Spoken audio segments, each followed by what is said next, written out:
Bonjour et bienvenue à toutes et à tous pour une nouvelle vidéo sur la princesse de Montpensier et une dernière sur les personnages. La dernière fois, nous avions fait, le prince de Montpensier. Cette fois-ci, nous allons nous attaquer au chouchou de certaines et certains, hein, le duc d'Anjou. Bon, le chouchou plutôt par rapport au film, je pense. Mais oui, là j'ai juste mis le duc d'Anjou. Parce que il se résume à lui-même. Alors, nous allons encore nous faire d'un côté Madame Lafayette, de l'autre Bertrand Tavernier. C'est vous après à mettre en forme tout ça. Hein, bien sûr, il y a des relations entre les deux.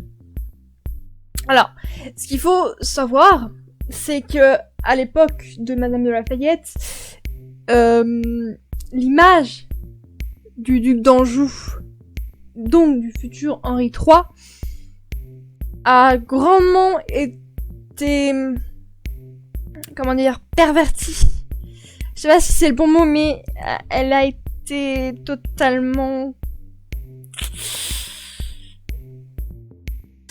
créée. En fait, l'image qu'on a la plupart du temps de Henri III comme la fofolle délivrée homosexuelle qui n'est qu'homosexuelle a totalement été créée par les protestants, la propagande protestante qui était encore très présente dans la vision des Français à l'époque de Madame de Lafayette et encore très récemment. On verra un peu plus tard, mais encore très récemment, on pensait que c'était qu'un homosexuel fofolle déluré. Bon, il était plutôt bisexuel, mais voilà. À l'époque, c'était pas bien vu, vous voyez, d'être homosexuel ou bisexuel. D'ailleurs, la bisexualité, les gens ils savaient pas ce que ça voulait dire. Je vous crois même pas que ça existait encore, ça existait ce mot. Bref. Donc c'était, à l'époque de Madame de Lafayette, l'image qu'on pouvait avoir du duc d'Anjou était encore très emprunt à la propagande protestante. Mais Madame de Lafayette va quand même essayer de changer un peu cette vision. Elle va beaucoup insister sur ses exploits guerriers et en fait d'ailleurs l'éloge car lors des guerres de religion il a remporté notamment la bataille de Poitiers. Je sais plus si c'est lui la bataille de Poitiers, parce que j'ai pas mis bien entendu ma feuille dans le bon sens. Du coup de Jarnac, pardon. Poitiers, c'était bon, Montpensier, c'est ça. Bref, on s'en fout. C'était la bataille de Jarnac.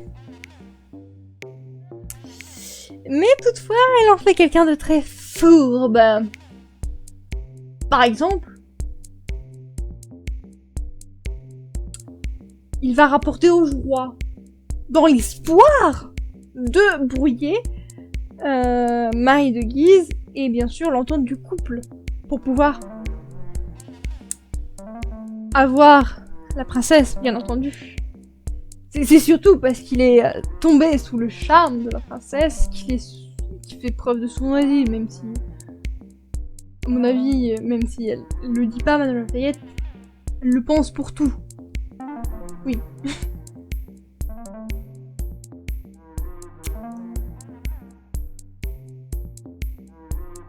Et c'est un peu donc il est très sournois. Il y a la rivalité avec De Guise qui est montrée avec les mots de Madame Lafayette, mais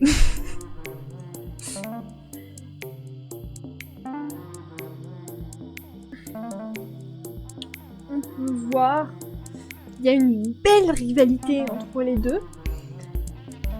Et aussi un peu avec Montpensier, il y a une sorte de jalousie parce qu'il aimerait bien voir la princesse, mais qu'elle est la femme de Montpensier. Mais c'est... voilà. Il est clair que dans la nouvelle, mais même dans le film, il veut devenir son amant. Enfin, il veut plutôt que la princesse soit son amante. Enfin, sa maîtresse, en gros. Parce que c'est l'une des plus belles femmes de la cour. Donc c'est pas mal, hein, tu vois, si elle est son amante. Et en plus, il est sous son charme, donc... c'est encore mieux. C'est pas la bonne feuille. Oui, j'ai plusieurs feuilles. Je me perds dans mes feuilles. C'est génial. Voilà. Bon, maintenant, passion intervenir parce que... Poussez-vous! Poussez-vous! Ça va pas se pousser. Ah. Ah.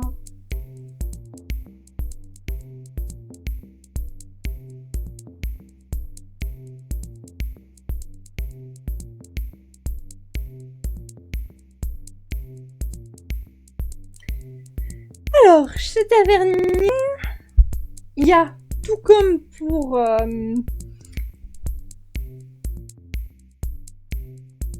Montpensier, j'ai bugué, pardon. Il veut changer un peu cette vision que tout le monde peut avoir du duc d'Anjou et donc d'Henri III. Il le dit lui-même dans une interview au journal Le Positif qu'il veut le faire, qu'il l'a fait, à milieu de l'image de la folle délurée inventée par la propagande catholique extrémiste. Oui, aussi aux protestants. Hein. Et mise en question notamment par Dumas et les récentes biographies, comme j'ai dit. Oui, il est sérieux avec de brusques changements de ton qui sont un défi aussi, mais un plaisir pour un acteur. Même s'il est vrai que Tavernier a gardé quelques extravagances, avec par exemple le costume qui est tout le temps rouge, pourpre, il est tout le temps rouge, il a beaucoup de bijoux, il a bien sûr sa fameuse perle à l'oreille, même si là on la voit pas. Nulle part, on l'entreaperçoit quand il est à cheval, mais là on la voit pas vraiment. Il a sa fameuse perle, bien sûr. Il y a aussi le maquillage, il a de l'eyeliner autour des yeux. Mais il est quand même plus développé que chez Madame de Lafayette. Madame de Lafayette, il a beau être un personnage secondaire, on a plutôt l'impression que c'est un personnage tertiaire, qui valait un dernier pour faire un quatuor amoureux. Il fallait encore quelqu'un pour mettre la pression à tout le monde. Il n'y avait pas assez de Chabannes, de Guise et Montpensier, non, il fallait en plus Anjou, pour montrer qu'elle va même jusqu'à charmer les plus puissants de ce monde. Bon, en tout cas, chez Tavernier, il le développe plus, parce que en plus c'est un film. Mais il garde toujours cette arrogance. Il y a beaucoup plus il l'a fait beaucoup plus cynique et ironique que dans la nouvelle, même si dans la nouvelle, je crois que c'est au moment du bal, et c'est peut-être ça qui lui a donné le fil conducteur. Je suis pas Bertrand Tavernier, donc je ne peux pas savoir. Et bien sûr, il y a cette désinvolture et les non-dits insidieux. Et de plus, Bertrand Tavernier a tout particulièrement choisi Raphaël Personnaz. Personnaz, je sais pas comment on lui dit exactement. Car il a beaucoup d'allure à cheval, et c'était capital. Parce que il est déjà souvent à cheval, et qui voulait une belle scène avec De Guise où ils sont à cheval, par exemple la scène où il dit tu touches pas à Marie parce que c'est moi qui l'ai vu en premier, tu vois. Et si tu m'as menti, tu verras. Bref, j'ai un peu résumé à ma façon, mais c'est comme ça, hein, en fait, qu'il le dit.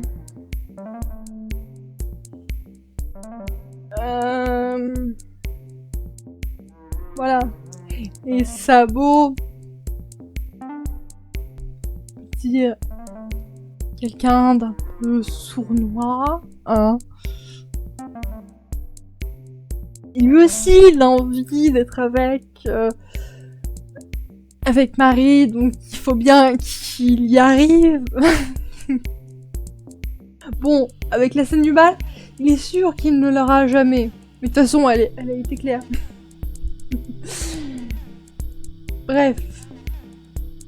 C'est à peu près tout. C'est tout, oui. Je vais pas plus m'épancher parce que... après, ça va faire des trucs trop longs. 10 minutes, c'est déjà bien assez. Merci d'avoir regardé cette vidéo qui clôt la partie sur les personnages. N'hésite pas à faire petit pouce bleu, l'abonnement avec la cloche pour savoir le rythme des vidéos. Merci encore une fois d'avoir regardé.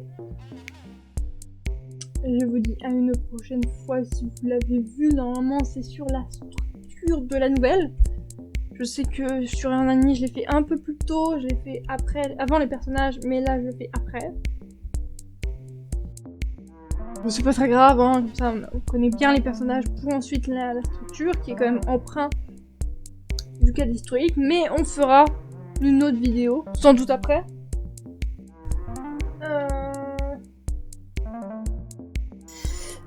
Quoique je me demande si je fais pas une vidéo sur les changements. Oui, on va peut-être faire ça. On va faire donc la prochaine fois c'est la structure. Après on aura les changements faits par Tavernier, les nouvelles scènes, les scènes modifiées, les scènes enlevées, voilà. Enfin je crois pas. Je sais plus s'il a enlevé des scènes. Bref, les changements de Tavernier et ensuite l'histoire, la véritable histoire, d'où a tiré Madame de Lafayette sa nouvelle. Bref, après ce petit topo, je vous dis au revoir. À une prochaine fois, j'espère. J'espère que vous avez aimé aussi. Au revoir.